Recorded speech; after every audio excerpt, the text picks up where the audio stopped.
The rain had been falling since morning, soft at first, then harder, turning the fields of Brandywine into a mire that swallowed boots and hoofprints alike. By late afternoon, the smoke of spent musket fire still drifted in patches, clinging low to the ground, and the cries of the wounded carried faintly through the gray veil. Eliza Reed stood at the edge of the meadow, her shawl pulled tight around her small shoulders, clutching the handle of the wooden pail she had dropped hours earlier when the first cannon had thundered. She had not meant to wander so close to the battlefield, but the chaos of fleeing families and broken wagons had pushed her further than intended. Her frame was slight. Neighbors often remarked that she was hardly bigger than a child, but her will was stubborn. And now, as the drizzle slicked her hair against her face, she realized she could not walk away from the groan that reached her from the hedgerow. She froze, heart thudding. Another groan, rough and labored, followed by the scrape of a boot against wet earth. Carefully she stepped closer. There, half hidden in the tall, trampled grass, lay a man in a tattered blue coat. His chest rose shallowly. Blood seeped from beneath his side. His hand still gripped the hilt of a sword, though his eyes were shut tight in pain. Eliza crouched, ignoring the mud that soaked her skirt. "Sir," she whispered. "Can you hear me?" The man stirred, his eyelids fluttering open. His gaze, sharp even through the haze of pain, locked on her. "Water," he rasped. His accent was familiar. An American officer. She reached for her pail, realized it was empty, then tore a strip from her apron to dab the rain from the grass into his cracked lips. "Colonel Nathaniel Mercer," he forced out between gasps. "You must not let them find me." His hand fumbled at his coat pocket, pulling free a folded packet, damp but sealed with wax. He pressed it weakly toward her. "Orders for General Washington." Eliza's breath caught. She had heard the name Mercer before, stories of his leadership at Trenton, of how he rallied men when defeat seemed certain. If the British patrols found him, not only would he die, but whatever he carried might vanish with him. For a long moment, the rain fell harder, drumming against her shoulders. She could turn back toward the village, pretend she had seen nothing, keep herself safe. But his blood was already staining her apron, and his plea, "You must not let them find me," rang louder than the thunder. "I will not leave you here," she said, her voice trembling yet firm. The colonel's eyes closed in relief, though he muttered something about danger, about redcoats near the road. Eliza glanced about. Indeed, across the meadow, dim lanterns bobbed where British scouts searched through the fallen. She had minutes, perhaps less, to move him. But how? He was twice her weight, taller by nearly 2 feet. Even kneeling beside him, she felt dwarfed by his frame. Yet she remembered her father's lessons on farm work. Leverage could do what muscle could not. Her eyes landed on a split fence rail, abandoned when the cannon fire had scattered the cattle. With effort, she pried it loose, rolling the colonel onto it inch by inch. She bound him with strips of her skirt torn further, fastening his arms so he would not slip.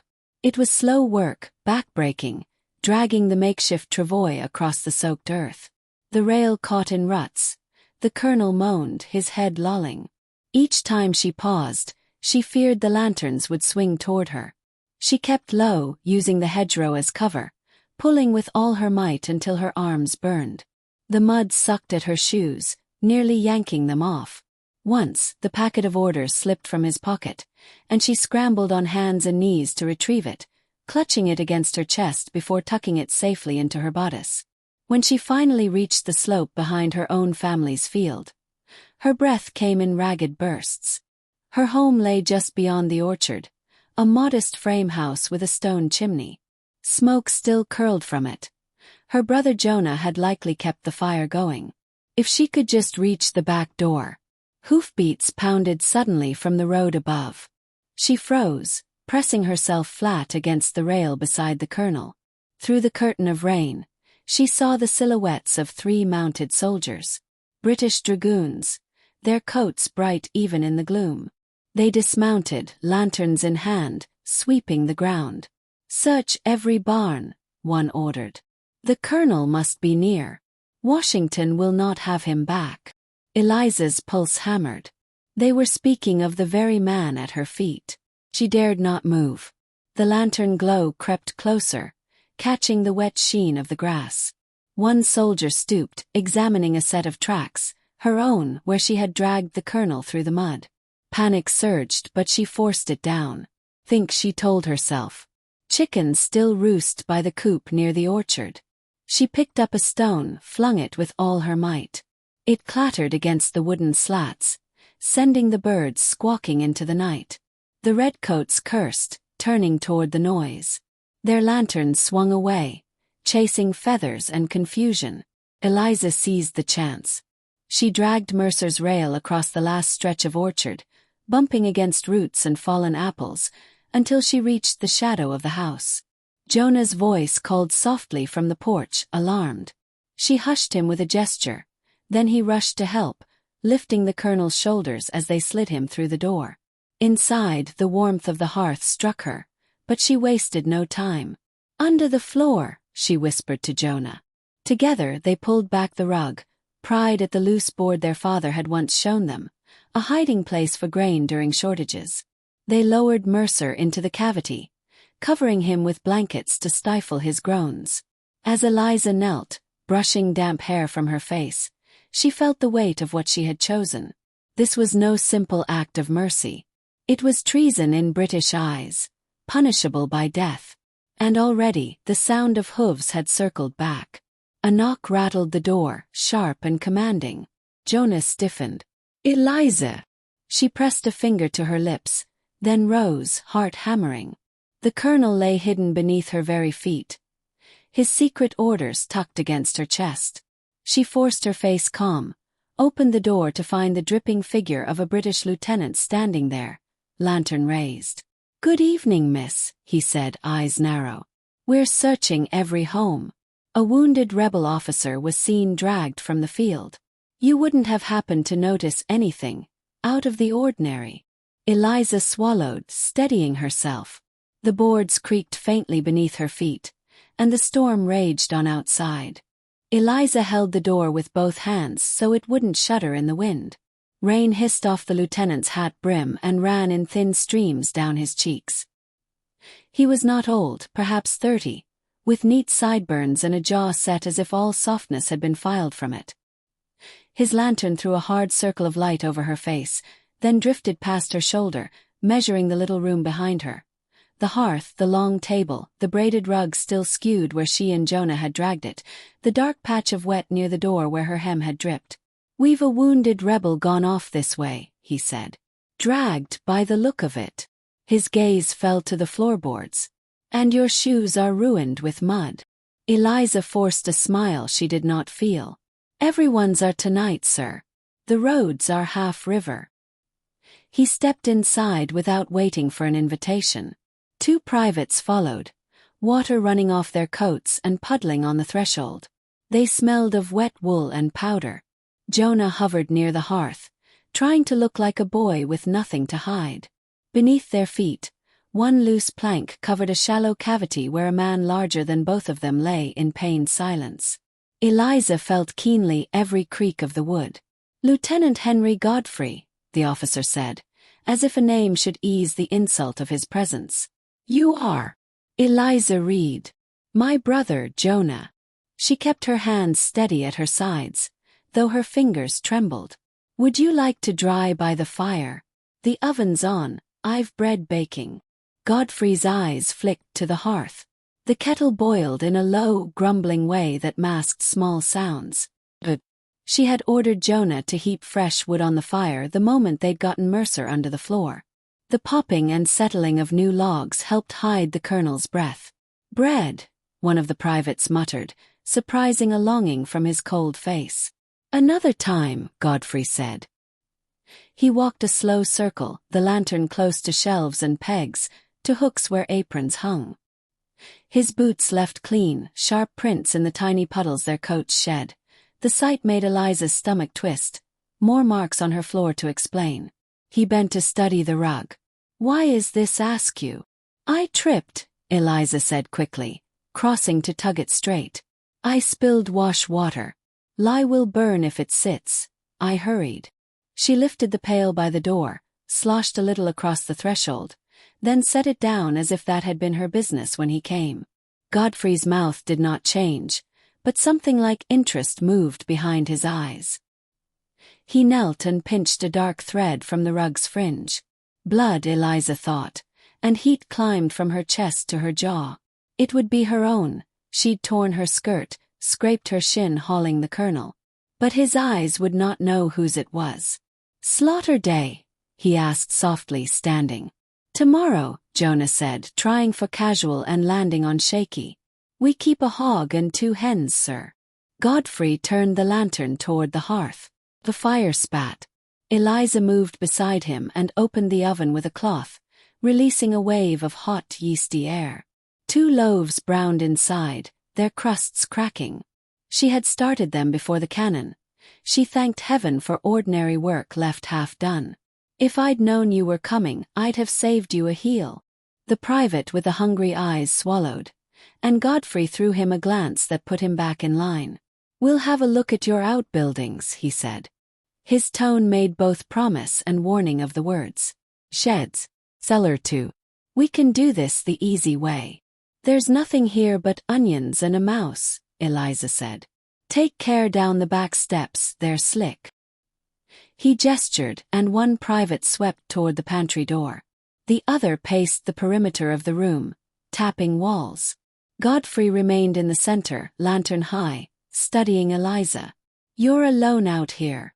"Our father died last winter," Jonah said, a little too quick. "It's just us. And the neighbors. Half have cousins in New Jersey," Eliza said, letting the line carry a shade of sarcasm, as if she resented neighbors who left when the war got loud. "The Pikes at the inn keep longer hours. And Mr. Stauffer at the mill. But we manage." A shout sounded from the pantry. "Cellar door here, sir." Godfrey dipped his head. "Open it." He did not look away from Eliza while the private threw the latch. She heard the boards groan as the man descended. The cellar lay beneath the pantry and part of the kitchen, but not beneath the hearth where Mercer hid. She knew the way sound traveled under houses. She begged the earth itself to swallow the soldier's footsteps and the colonel's breath. The private returned, dust and onion skins on his sleeves. Barrels and a dead mouse. No man. Godfrey pivoted to the second private, now at the back door. "Shed." Eliza moved to the table, took a bucket of ash from the hearth, and threw a careless pinch over the wet by the door. "For the footprints," she said, looking harmless, busy. Ash scattered in a gray veil. It drank the sheen from the water and, she hoped, whatever color remained in the small smears of blood at the board seams. "So tidy," Godfrey said, finally letting his gaze drift to the floor. "Yet your hands are torn." Eliza held them up. Red knuckles, Lye burns, the raw crescent where a nail had ripped. "The pump handle bit me," she said. "Everything bites in weather like this." She let her shoulders slump with a farmer's fatigue. Let him see what he expected to see. A small woman and the ordinary injuries of work. The back door banged. Rain hissed in. "Shed's empty," the private said. "A fox got into the hens. Feathers everywhere." "That explains your noise earlier," Godfrey murmured. Eliza did not let her breath change, though her throw of the rock and the panicked explosion of chickens felt like a lifetime ago. She looked toward the oven again and pulled the bread. She set one loaf on the table and could not keep herself from cutting it. The sound of the knife against crust filled the quiet. She handed the hungry private a piece. Godfrey's jaw tightened as if to deny it, then, human after all. He took a small bite. Steam curled from the soft interior. "Thank you," Eliza said, as if he were the one doing a kindness. He chewed, swallowed, and looked down at the center of the room again. "Lift the rug," he said. Her mind went white. Jonah stepped closer, as if to place himself between. "Sir." "Lift it," Godfrey repeated. Eliza crouched and pulled the rug aside. The plank beneath had been replaced so many times over the years, by her father, by her neighbor when the joist had warped, that the seams told no secrets at first glance. Still, a sheen of damp had gathered along the edge where her hair had dripped. The lantern found it and turned it to a star. Godfrey bent, ran his fingers along the crack, and pushed. The board did not move. A nail, set at a sly angle, caught and held. "Eliza," Jonah said, voice too high. She forced herself to chuckle. "We keep that one tight because I dropped a coin down there when I was 6, and Father said he was tired of fishing up my mistakes." Godfrey straightened. The private with the bread stood still, the crust half lifted, as if the room had turned to a held breath. Beneath their feet, through the heat of the oven and the noise of the fire, Eliza caught a whisper-soft sound, the smallest scrape of someone shifting. Mercer. She felt it as much as heard it and, without looking down, stepped hard with her heel. To anyone else it was an impatient shift of weight. To the man below it was a message. "Be still." The cry of the soldier still echoed in Eliza's ears as she slammed the back door shut. Jonah's eyes went wide with panic, and she pressed a finger to her lips. Outside, voices rose, muffled through the rain and wood, as the redcoats hurried closer to inspect the trail of blood. "We can't wait until midnight," Jonah whispered, his voice nearly cracking. "They've found something. They'll be inside again, this time with every board ripped up." Eliza's mind raced. She had scrubbed, scattered ash, spread flour. But she hadn't seen the thin trickle of diluted blood that had slipped through the sill and drawn a crimson thread across the porch step. That single line could unravel everything. "You're right," she said, her breath fast. "We move him now." Jonah blanched. "In this weather? With them out there?" She seized his arm. "If they tear the floor apart, he's as good as dead, and us with him." Even as she spoke, Mercer stirred faintly beneath the boards, as if some soldier's shout had roused him from delirium. Eliza pried open the plank. The colonel's lips were pale. His breath rattled. She pushed the leather strap gently back into his mouth and whispered, "We're taking you out. No sound, sir, or it's the noose for us all." His eyes opened just enough to show he understood. Jonah fetched the fence rail and rope again. Between them, they lifted Mercer from the cavity, each second feeling like a bell tolling toward discovery. Eliza wrapped his chest tight with what remained of her torn skirts, binding the wound so it would not bleed openly. Jonah slipped the rail under his back, and with careful heaves they pulled him onto the travois. Through the shutters, Eliza saw the glow of lanterns sweeping across the orchard. "They're circling the back," she whispered. "We'll use the mill road. The sound of the wheel will cover us." Jonah's jaw worked nervously, but he nodded. He grabbed his cloak, slung the rope across his shoulder, and braced to drag. Eliza pressed her hands over his. "We both pull. Together we can manage." The door creaked open.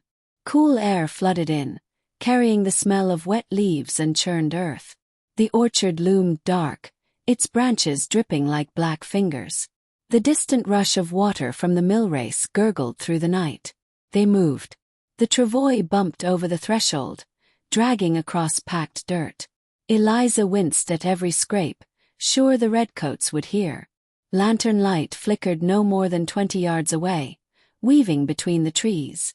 "This way," she breathed, steering Jonah left, where a hedgerow offered a shadowed corridor. They crouched, pulling Mercer along as his head lolled weakly to the side. Each groan of rope against wood sounded like a trumpet in Eliza's ears. At the hedgerow's end, the ground dipped into a small gully. The mill race roared louder now. The great wheel turned endlessly, fed by the swollen stream. If they could cross here, the rushing water would mask their trail. But the bridge that spanned the race glowed faintly with a torch at its center. A sentry leaned against the rail, his musket slung carelessly. His shadow stretched long and thin across the planks. Jonah swore under his breath. "They've posted guards." Eliza's eyes darted around. A broken section of fence lay half hidden in weeds near the water's bend. She remembered how her father once had dragged logs across to make a temporary crossing when the mill wheel jammed. Not a bridge, but enough. "This way," she hissed, tugging Jonah toward the bend. The ground grew slick, mud sucking at their shoes. Twice she nearly lost her footing, and twice she steadied herself with desperate grabs at roots. Mercer coughed once, muffled against the strap. Eliza pressed a hand to his shoulder. "Hold, Colonel. Just a little further." At the bend, the water foamed, rushing hard. The broken fence rails jutted like ribs across the narrowest part. It was dangerous, slick with moss, but passable if they moved quickly. "We can't carry him over this," Jonah said, his face pale. Eliza set her jaw. "We don't carry. We drag. The rails will slide. The wheels' roar will cover the noise." Jonah looked at her as if she were mad, but he obeyed. Together they angled the travois, pushing the Colonel's weight onto the slick wood. The current hissed below, hungry and fast. "One step at a time," she said, more to herself than him. "Don't look down." They eased onto the makeshift crossing. The rails bowed under the weight, water splashing over their ankles. Eliza's hands burned as she gripped the rope, dragging inch by inch. The Colonel's boot slid off once, and for a terrifying second she thought he would tumble into the race. She braced her small body against the rail, pulling with all she had until Jonah shoved the limb back into place. The roar of the water swallowed every sound, the groans of wood, the hiss of their breaths, even the faint thunder of hooves far behind. By the time they reached the far bank, Eliza's arms shook violently, her skirts soaked. She fell to her knees in the mud, gasping, but the Colonel was still with them. Jonah bent, clutching his thighs. "That nearly killed us." "It didn't," she said between breaths. "On your feet. We have to reach Martha Pike's." The inn lay not half a mile down the road, but the path curved dangerously close to where the redcoats had set their posts. Eliza's mind raced again. She could not simply walk up with a wounded officer in tow. Martha hated the redcoats, yes, but she was no fool. If soldiers suspected she harbored rebels, the inn would be burned.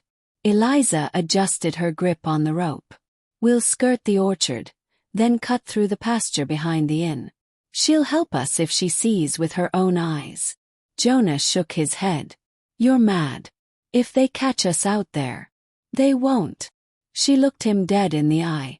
"Do you trust me?" Jonah swallowed hard. Last he nodded. "I trust you." They pressed on. The orchard's trees bent low, their wet leaves brushing her hair. Mud clung to every step. Above them, the lanterns of British patrols bobbed like will-o'-the-wisps. Once, a soldier's cough broke the stillness so near Eliza thought her heart might leap out of her chest. She pushed the travois behind a fallen log and lay flat until the footsteps passed. By the time they reached the pasture, her arms had gone numb. Her small frame was near breaking, but she refused to stop. She thought of Mercer's words, "You must not let them find me," and pulled harder. The inn's chimney finally rose against the cloudy sky, faint light spilling from its upper windows. Relief nearly buckled her knees. She tugged Jonah's sleeve. "Signal her." He cupped his hands and made the low owl call their father had used on hunting nights. Once, twice. For a moment there was nothing. Then a shutter creaked. A woman's face, framed in lamplight, peered down. Martha Pike. Her eyes narrowed as she caught sight of the strange procession, two mud-drenched siblings dragging a wounded soldier through her pasture. She disappeared from the window. Moments later, the back door opened, spilling yellow light across the grass. "Eliza Reed," Martha hissed. "What fool thing have you dragged home this time?" Eliza, too tired to speak, only pulled Mercer forward until his face was revealed in the light.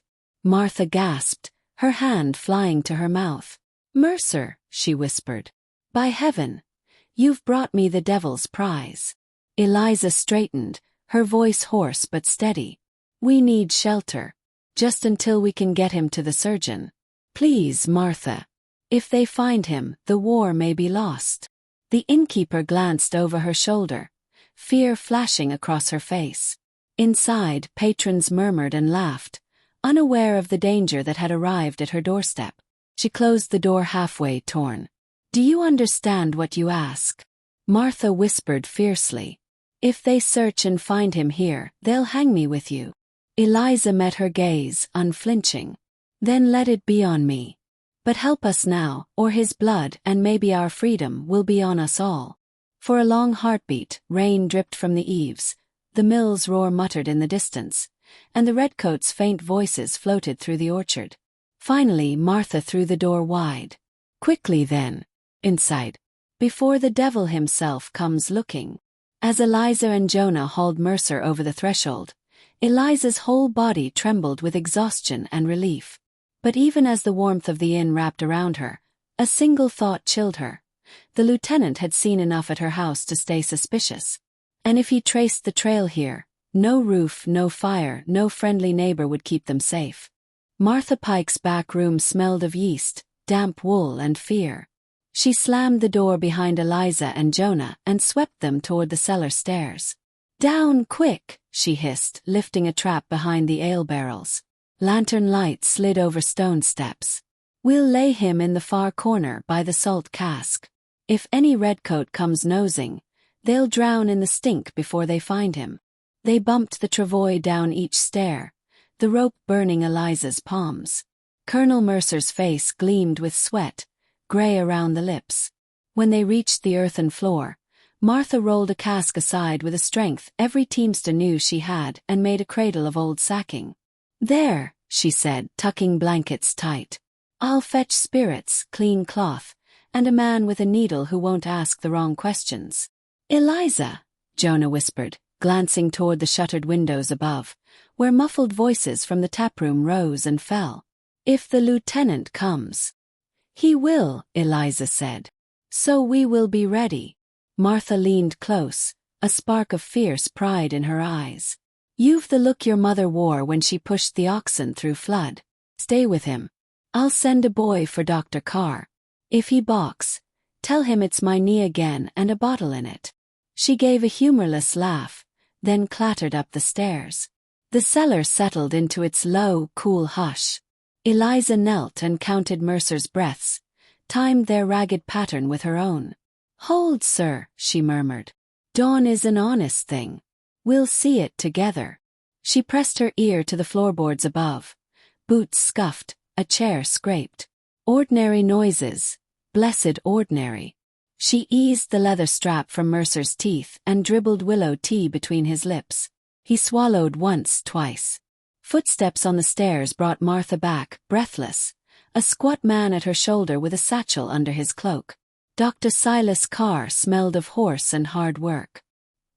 He took one look at the colonel and shed his coat. "Knife," he said. Martha slipped him one. "Needle, waxed thread." She produced those too from some innkeeper's hiding place. He unstoppered a bottle, splashed spirits over his hands, then over the blade. "Not the worst I've seen," he muttered, peeling back Eliza's tight bandage, "but bad enough to kill if we're clumsy." "Clumsy isn't my habit," Eliza said. He lifted a brow at her tone and the set of her jaw, then nodded once. "Then you'll assist." He looked to Jonah. "You upstairs. When I say you fetch hot water. And if any lobsterback so much as breathes near this trapdoor, you fall down drunk in front of it and start singing." Jonah swallowed and bolted upward. They worked by one shaded lantern, elbows almost touching. Dr. Carr's fingers were thick and nicked. His movements surprisingly delicate as he found the worst of the bleeding and pressed hard. "He'll need better than this later," he said, threading the needle and passing it briefly through the flame. "But we give him a chance now."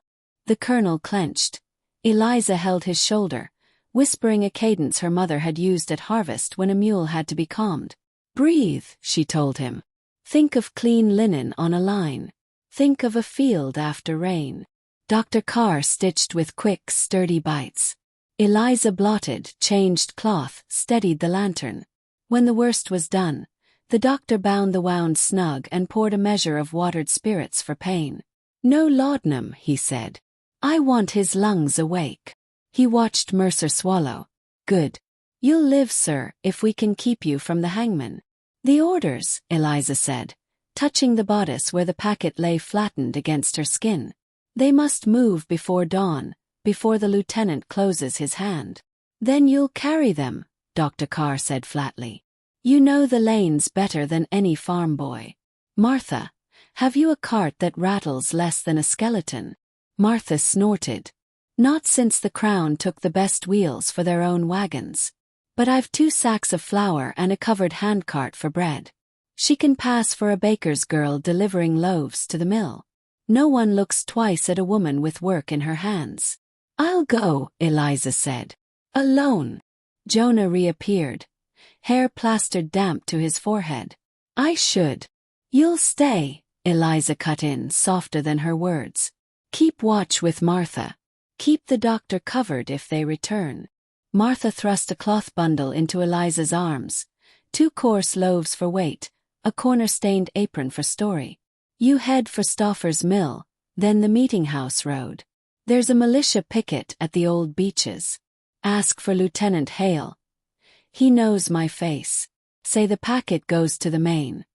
He'll see it sent if I still have any credit with him. Dr. Carr gripped Eliza's wrist briefly, testing her steadiness. Keep the packet against your skin. If they search, you're a poor baker's girl who's had a miserable night. Complain about flour prices. Cry if you must. I don't cry for them, she said. Then lie convincingly. She drew breath, tucked the packet deep, and pulled Martha's apron over her head. The handcart's wooden handles were cold, the wheels loud on the cellar steps. In the yard, a grey seam of light had opened along the eastern hedges. Dawn was filing its slow edge across the world. Eliza set off down the pasture, keeping to the shadow of the low stone wall. The cart squeaked, a steady, honest noise. Near the orchard, voices drifted. Curt orders, a yawned oath. Lanterns bobbed, weaker now against the paling sky. She rounded the mill pond, and the big wheel filled her vision, turning ponderously, tossing fan-like glints onto the water. 2 British sentries stood near the bridge, stamping their feet against the chill. She pitched her voice to carry just enough. Bread for the miller, she called, letting complaint roughen the words. Couldn't sleep for the wind, so here I am, God save my aching back. 1 sentry barely turned. The other eyed the cart, the flour on her apron, the mud on her hem, then looked past her as if searching for interest elsewhere. He sneezed into his sleeve. Go on then. She walked at a pace that suggested fatigue, not flight, head bent just enough to make herself smaller. The bridge planks clicked under the wheels. She could feel the packet like a live coal at her chest. Behind her, a horse snorted. She didn't look. Past the mill, the road forked, one way toward the town, the other bending through a stand of beeches toward the meeting house. She chose the latter, pushing up the shallow rise until the trees closed in, their trunks pale as bone in the new light. Halt, a voice said from the brush. Lieutenant Hale, she answered, keeping her hands on the cart handles. Martha Pike sent me. Leaves parted. A young officer stepped out, a green branch tucked in his hat, a sign more practical than fashionable. He took in her size, her muddy shoes, her steady gaze. Name. Eliza Reed. What's your business at dawn on a picketed road, Miss Reed? Carrying orders that will be of use to men who prefer not to be caught napping, she said, leveling her voice the way she leveled her oven peel when sliding bread. From Colonel Nathaniel Mercer. His face changed. Mercer. She nodded once and, without dramatics, reached beneath the apron and drew the flattened packet. He lives, she said. For now. Dr. Carr is with him. The British are hunting. Hale didn't reach for the seal. He turned and called softly. 2 militiamen materialized, muskets ready. Benyon, run this to Captain Arnold at the crossroads. You know the route. No stops. The runner took the packet and vanished into the beeches like a deer. Hale looked back at Eliza. Where is the colonel? At Martha Pike's, in the ale cellar. She saw his alarm and shook her head. You'll not raise a troop out of the meeting house to fetch him with drums and flags. If Godfrey sees a crowd, he'll pull half the town down to find why. We need quiet numbers and a surgeon's cart that looks like nothing. Can you manage that? Hale's mouth tugged in reluctant admiration. I can. He studied the smallness of her hands on the cart handles, the smear of flour across her knuckles. "You've done a man's work tonight, Miss Reed."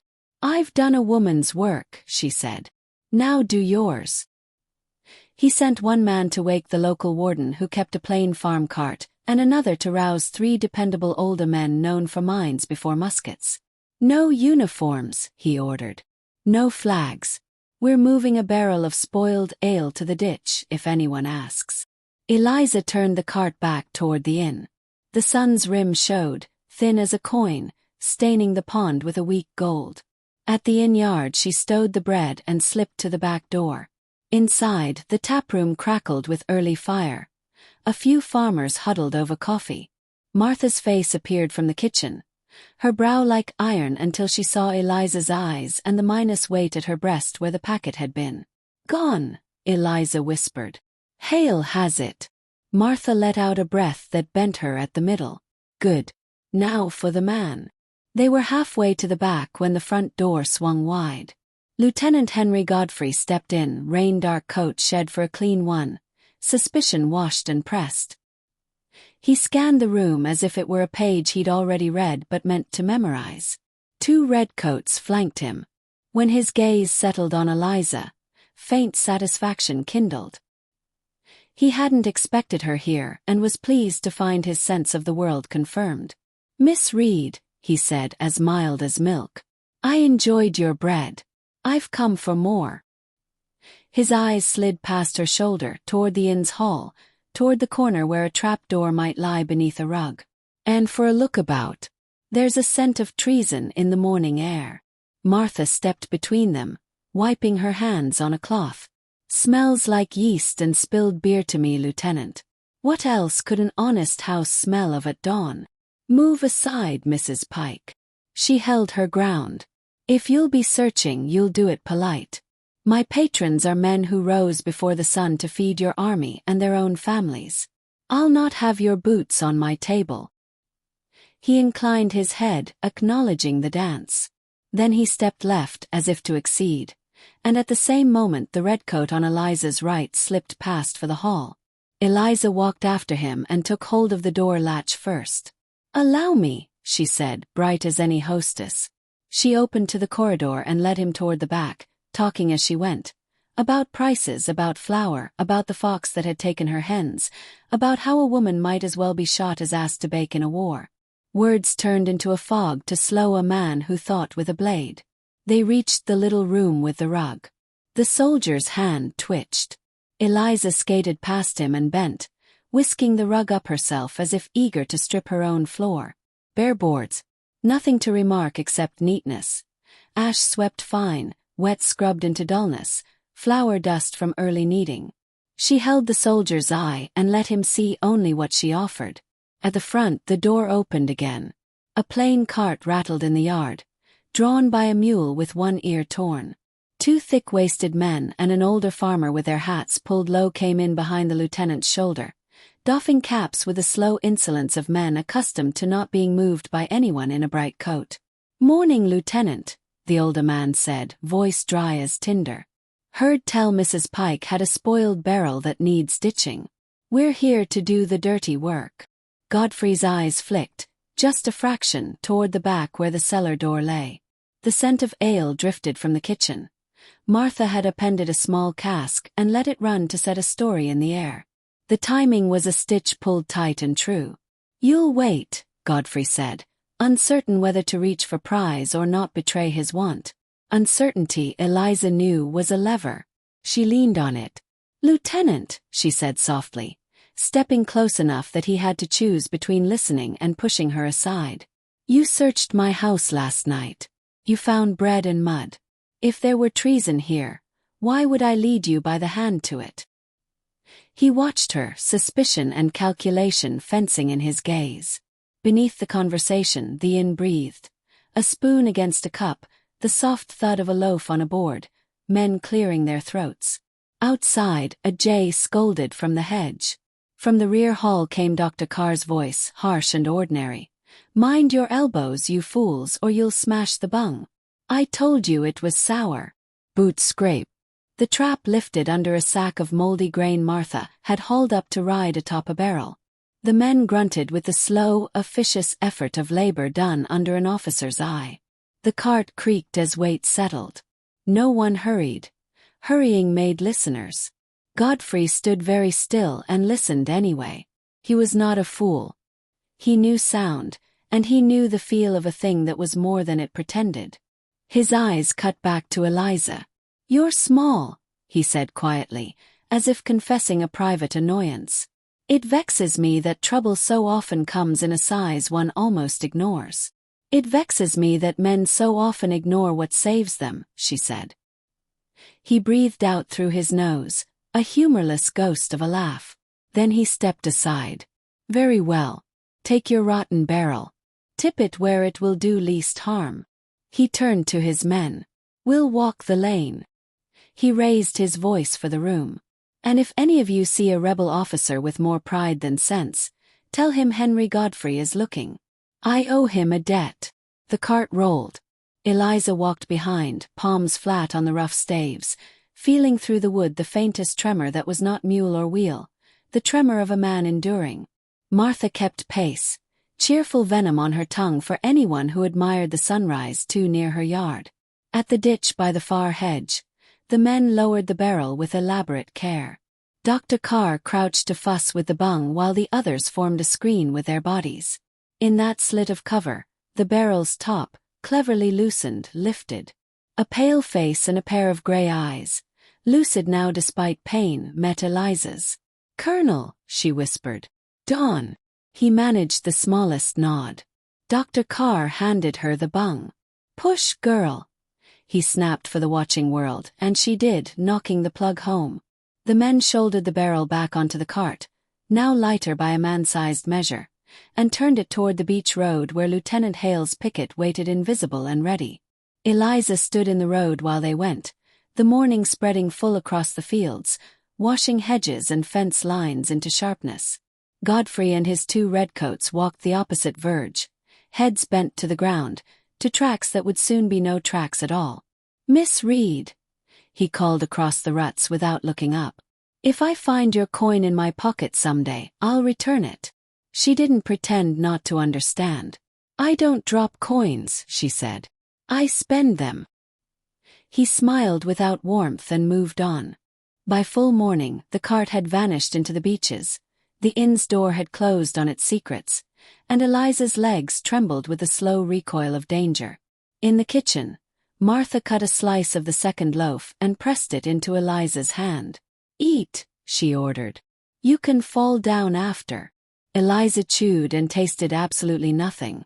Then she laughed once, sharp, astonished at the sound, and the taste came, warm wheat, a ghost of smoke. The ordinary miracle of bread you didn't expect to live to eat. Near noon, a rider in homespun came to the back door. He doffed his hat, eyes bright. "From Lieutenant Hale," he said. He handed Eliza a folded scrap. She opened it with fingers that remembered wax and seals and found only plain words in a steady hand. Orders conveyed. "Colonel Mercer received by our men at the beach line. He asks me to write that courage is sometimes the size of a hand on a rope. My compliments to Mrs. Pike and Dr. Carr. J. Hale." Eliza read it twice, feeling the tight knot inside her chest loosen at last. She handed it to Martha, who sniffed hard and wiped at her eyes with her wrist. Dr. Carr grunted something gruff and approving and poured the last of the spirits into the sink. When Eliza stepped out into the yard, the sky had cleared to a thin blue. She turned toward home, toward a rug to straighten and a floorboard to reseat, toward a long day of work that would leave her little time to think, until she lay down and did nothing but think. The lane glittered in places where the sun found puddles. A bird lifted from the hedge and flung itself into the new light. At her door she paused. The plank she and Jonah had pried up sat in its notch as if it had never known a secret. She knelt and pressed her palm to it, not to summon or silence anyone, but simply to feel the cool wood, the small place where her choice had lived. Then she rose, tied on a clean apron, and set dough to rise again. She was not taller than yesterday. She would never be. But when the next knock came, be it a neighbor asking for yeast, a patrol wanting warmth, or danger with a polite smile, she would answer with the same hands, the same voice, the same stubborn faith that a small frame could carry a life and a message through a night, and set both down in the light.